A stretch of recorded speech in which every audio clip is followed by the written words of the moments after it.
Hey guys, may ibang update tayo sa post naman ni Eric Chansalot.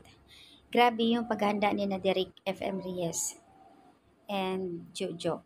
Bukod sa creative, pati yung technical, binusisi ang Herd, pati si Paulo Avellino. Yung involved na talaga sa the hashtag Alibay. Grabe yung kanilang pinaghandaan ni Stella Mariel and nasa Cebu ngayon and Vincent. Nakakaloka. Nakakatawa yung mga comment ng mga netizens. Ginaya, Kikisyo ginaya ni Kim Chu ang hairdo ni Janine Gutierrez. Yung style na maikli, na something curly. Ginaya daw. Mga bashers naman talaga walang magagawa. Hindi ba nila alam na umiyak na nga si Kimi dahil ayaw niya magpaputol that time. Kasi nga, kailangan.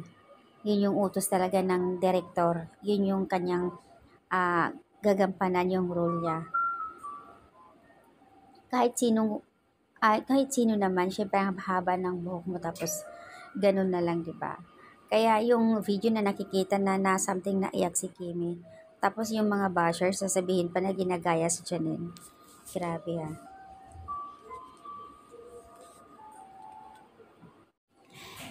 Guys, move on na kayo sa dalawa, Janine Gutierrez and Kim Cho.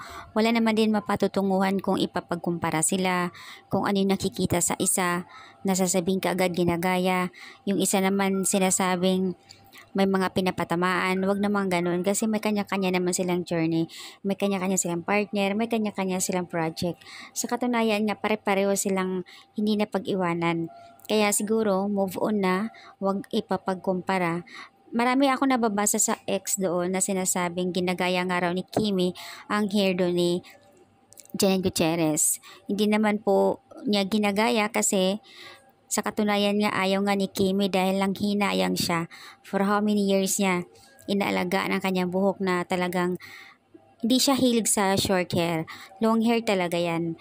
Kaya lang naman no choice dahil sa project niya kaya ginugo na lang niya.